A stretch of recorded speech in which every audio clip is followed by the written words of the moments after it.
There are 16 different potential outcomes that can end up being reality after Sewa Kroetkov, Paul Rodriguez, Tyler Peterson, and Jamie Griffin snagged their respective Ws, and are officially finals night competitors, meaning the Battle at the Barracks 12 Championship can finally come to an end. It's been a hectic last 2.5 months for this tournament, with 25 battles being posted on YouTube since May through mid-June. Looking back on the timeline of this season, things started relatively fine with 9 battles posted in July after it kicked off in late June.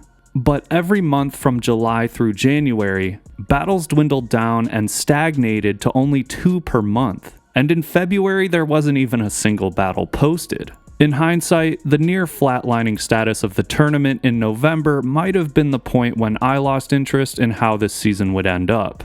Maybe not so much because there weren't enough battles being posted, but more so because most of the battles in November through January were 0% competitive. This was when Eric Kostin and Mike Moe bullshitted their battle, but then suddenly Mike Moe felt a spark to skate again, so he threw on a fake stash and basically got a free pass to round 2, proceeding to lose to Kostin again. Chris Roberts missed a pop shove-it and overall made a mockery of the tournament, which is probably why he didn't get asked to take command of the Legion of Doom. Tyler Peterson, like Mike Moe, competed in 2 round 1 battles, winning both, but then Legion of Doom replaced Peterson in the Icons, which gave Cole a free pass to round 3. If a past legend of this tournament like Mike Moe treats the current season like a joke, then it'll be hard to suddenly make a turnaround on setting the tone more serious later in the tournament.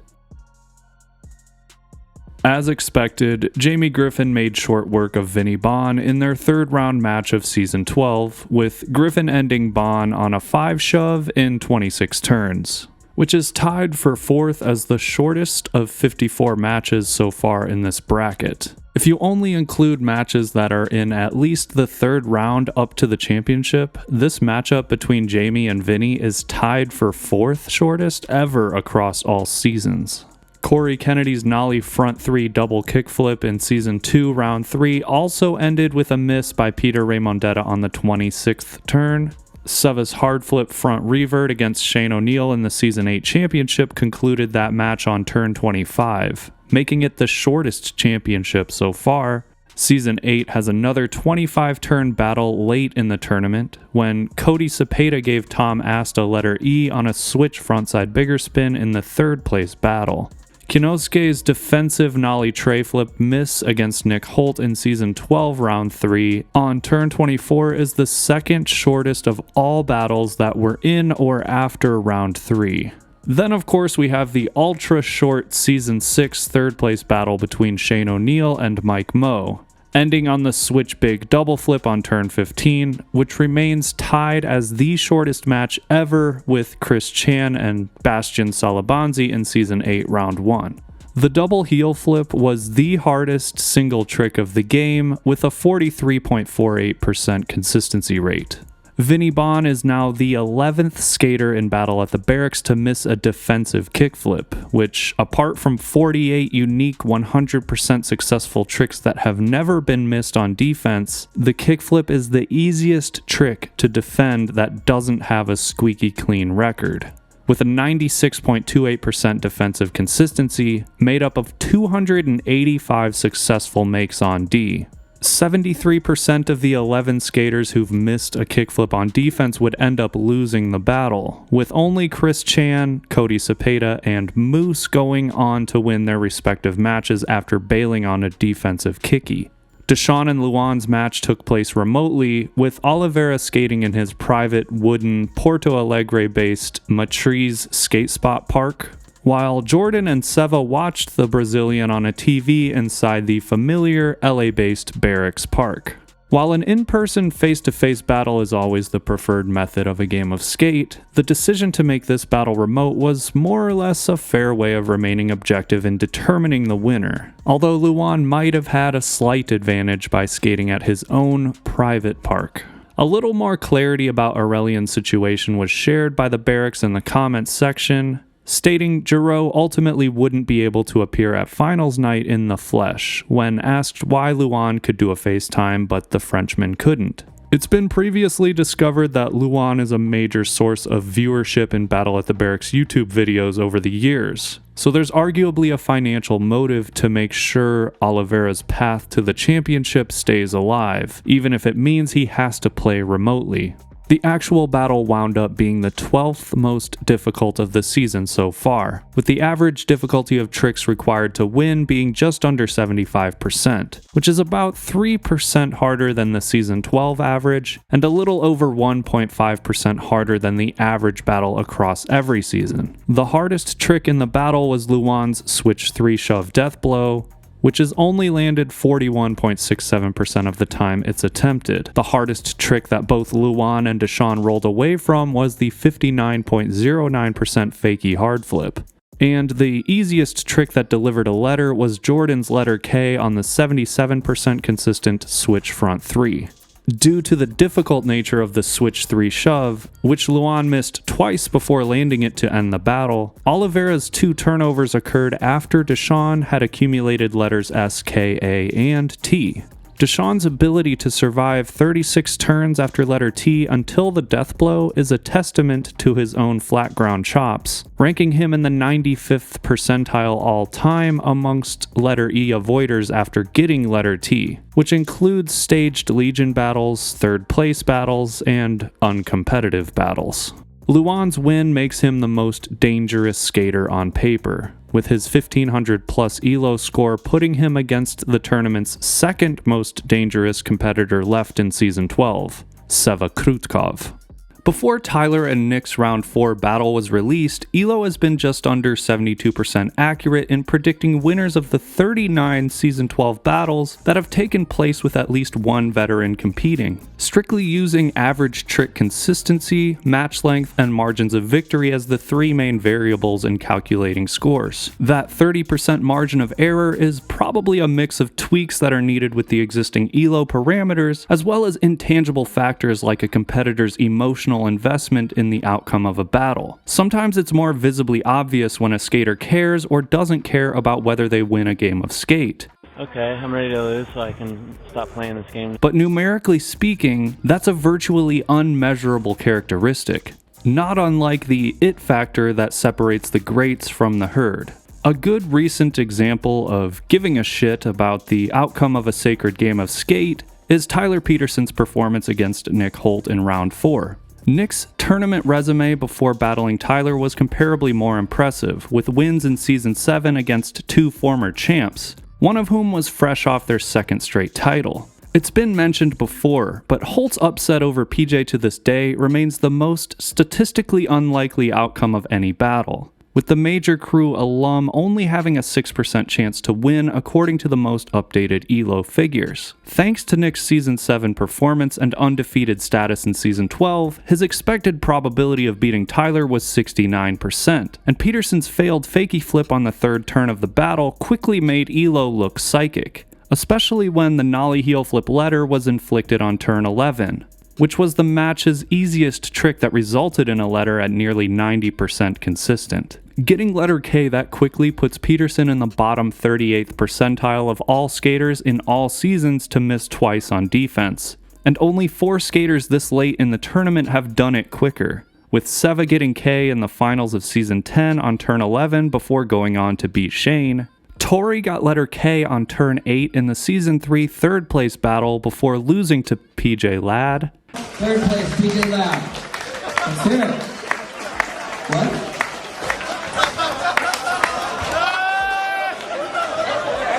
He's new here. And Benny Fairfax did the same in the finals of Season 1, but would go on to beat PJ Ladd. Mike Moe stands as the quickest letter K earner late in any given bracket, missing the switch big heel on the 6th turn before getting clobbered by Shane O'Neill. The third example that made ELO look like a fortune teller was when Tyler turned control back over to Nick after only setting one trick, going on to get letter A while Holt was still unscathed. Nick's second turnover coincided with Tyler getting a second wind, the latter of whom completely turned the tides in 15 turns and proved ELO wrong, with Holt only able to respond to a pressure flip and cab big spin before getting E on Peterson's second consecutive nollie back 3 kicky death blow. The forward flip was the hardest trick of the battle at 38.46% consistent. The hardest trick that both skaters landed was the cab big spin, with an overall consistency of under 65%. Since the Barracks is hell-bent and likely contractually obligated to adhere to the Go Skate Day finals night on June 21st, the fourth round battles kept plowing through the weekend into the week, with Jamie skating in his fourth Battle at the Barracks 12 battle in less than 2 months. Lil Dre hung in flawlessly on defense for 20 turns, but once Jamie whipped out the double heel flip, the match swiftly concluded thanks to familiar Griffin moves like the bigger spin, 5 shove, and ultimately the backside double flip death blow. The backside double flip is 50% consistent in Battle at the Barracks history, first appearing as an offensive make when Josiah Gatlin gave Cairo Foster letter A in Season 2, Round 1. Worst style. Oh, man. I'll just throw out Josiah Gatlin because he double flipped my ass out of that fucking game of skate at the Barracks. Fucked me up. I hate double flips. He hit me over the head with every double flip. I was like, and then, yeah, we'll leave it at that. Jeez, that's so dusty. Morgan Smith, Chris Joslin, and Cody Cepeda are the only 3 so far to land a back double flip on D out of the 8 who've tried. While we're talking about double flips, there were no less than 8 successfully landed double kickflip variations in Sewa and Luan's 4th round clash. Their battle's 73.06% difficulty to win, 2-letter margin of victory, and 73 turn length doesn't lead any rankings in those categories, but when it comes to competitive flat ground prestige in this tournament, both Kroetkov and Oliveira are former champions, and both have been season runner-ups 1 time each. Elo predicted Luan to win this match, with a 58% probability, mostly thanks to Oliveira's more recent success in winning Season 11, which included defeating Sewa in the process. After 20 turns of fundamentals, Seva's 1-2 punch with the 5 shove and nollie double kickflip made the tray double flip look like a typical Kroetkov calamity for Luan. Luan is now 2 for 2 on defensive tray double flips, though, and first revealed his ability to perform such a maneuver on offense, back in Season 7, Round 3, and once again in the finals of the same season. Before this battle, Sewa was nearly 87% consistent with the 23 backside hard flips he's attempted, but his first missed offensive attempt of the match gave Luan his turn to control, essentially toning the intensity way down to highly consistent tricks. The abrupt drop in trick difficulty threw off Sewa via a fakie frontside flip and a fakie heel to even the match K to K, before Luan missed his first ever fakie bigger flip. Unlike Luan, Sewa picked up where he left off and kept it hectic with a nollie late flip. Just like in Season 11 when Kroetkov tried to shake Oliveira with the trick, Luan landed his second ever nollie late flip in a battle. Sewa didn't let up, and the fakie 5 shove, which Luan can thank as the catalyst that kept him alive in Season 11 with his clutch defense, was too much to handle in this match, causing letter A. Kroetkov revisited the backside hard flip to no avail, and a quick switch varial heel miss gave Sewa A, equalizing the match for a second time. Luan misses the first half cab hard flip of all 16 he's attempted over the years, making this the trick that might have tipped the scales in Seva's favor. Oliveira landed his first ever 540 flip after missing 2 in the past, snagged a double flip for the 3rd time, and got a 3rd straight successful switch double flip after putting Sewa back in the driver's seat for the 3rd time. As soon as Luan appeared to be heating up with handling Seva's sinister circus tricks, Oliveira couldn't keep the fakie 3 shove from half flipping, and Seva's brutal frontside double flip put an end to the battle. Of all 294 tricks that have been landed at least 1 time, the frontside double kickflip is now tied for 3rd with the switch frontside 360 kickflip as the hardest trick to land in the entire 12-season span of the tournament, being only 25% successful out of 12 attempts. Seva's now only the 2nd skater besides Donovan Strain to be able to claim a successful attempt at a frontside double flip, and the letter E against Luan is the first time the trick has been used as a death blow. While the battle between 2 hardened veterans was objectively one of the top 5 or better matches of the entire 12th season, it wouldn't be a Battle at the Barracks game of skate without some question marks. including Seva's blatant toe touch early in the match on a nollie backside heel that was nonchalantly shrugged off by British sovereign team rider and male model Ben Nordberg, treating his reffing duties like he was in a photo shoot instead of officiating a high-stakes game of skate. Of course, the fact that this battle was remote sucked a lot of energy out of the match. Either the editing wasn't conducive to showing the crowd's reaction to Luan landing the 5 flip on defense, or the entire audience wasn't aware that they witnessed a successful attempt at a trick that's only been landed 48% consistently out of 72 attempts. But that was a significant defensive achievement in the match that was grossly glossed over. And it just so happens that that trick was the hardest in the match that both skaters landed. The easiest trick that gave a letter in this match was Seva's defensive miss of the 84.5% consistent fakie heel flip. Chris Cole and Paul Rodriguez, both former champions early in the tournament's infancy, skated 78 turns before P-Rod, like Sewa, evened the score with his opponent. Paul beat the 2-time Sodi on a nollie frontside double flip, the hardest trick of the match at less than 37% consistent. For me, this was one of those battles where I didn't even realize Chris Cole was on tee when he missed the fakie varial heel, which was a sign that the battle's not that intense. Apart from the death blow and fakie varial heel, all of P-Rod's letters for Cole were from tricks that have a consistency of 70% or higher. And Chris gave Paul letter S on a frontside flip, which is over 80% successful in the tournament, and was the easiest trick that resulted in a letter. The hardest trick that both skaters landed was the 52.8% successful nollie front 3 kicky. Cole undoubtedly didn't skate the way he would have preferred, and he didn't appear to have much of a strategy to take down P-Rod, one example being his missed offensive hard flip, which is the only time he's ever tried that trick offensively, and his defensive consistency with that maneuver is only 40%. On top of all that, the end of the match was a mess, and while it's true that getting more than one redo on offense is nothing new, it is specifically stated in the rules that offensive toe drag gets one do-over. Offensive toe drag gets one do-over. P-Rod dragged his toe twice on the nollie big flip, and Cole almost lost on that trick, even though technically Chris should have been given offensive control after Paul's toe dragged a second time, according to the rules at least. Then, while it's not 100% certain that his heel touched, P-Rod didn't cleanly land the nollie frontside double flip. No redo was called, and the battle ended anticlimactically on that trick. By the way, Paul only had to win 2 battles to get to the finals, first with Nyjah and now with Cole. P-Rod played Legion in round 2 due to Tori Pudwell's injury, and we all know Legion never wins by default. Then Nick Tucker dropped out of round 3. With 16 possible outcomes for finals night, there's a 6.25% chance of guessing results with 100% accuracy. Every round 4 match was technically an upset according to ELO, with Peterson's win over Nick Holt being the biggest odds-defying conclusion.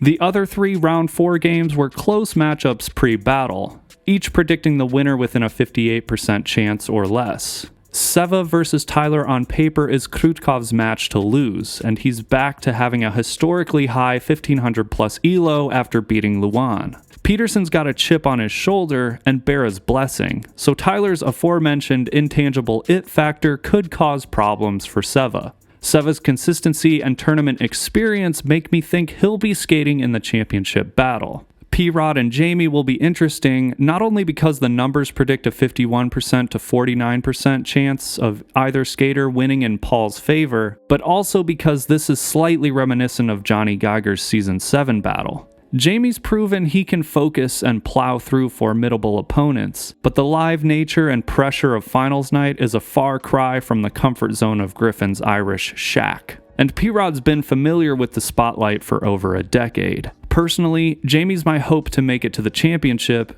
simply because of whatever little remaining investment I have in this tournament is staying true to being objective. P-Rod making it to the championship would make me care even less than I already do about this season. Based on my predictions, if P-Rod and Tyler lose their finals battle, they'll compete for third, which honestly, who really gives a shit? Flip a coin, I guess, and hope it's Peterson. Sewa and Jamie in a championship still heavily favors Sewa as the top dog at 84% likely to win, making him the second 2-timer after PJ. If Jamie can shake off P-Rod though, then he might carry some confidence into the championship battle, and put Kroetkov's feet in a pretzel, giving the internet what they want with a major rise to glory Cinderella story. Seva's cold-blooded competitiveness and machine-like consistency hold my utmost respect, and I predict he could very well be the winner, but I won't be mad if Griffin takes home the dub.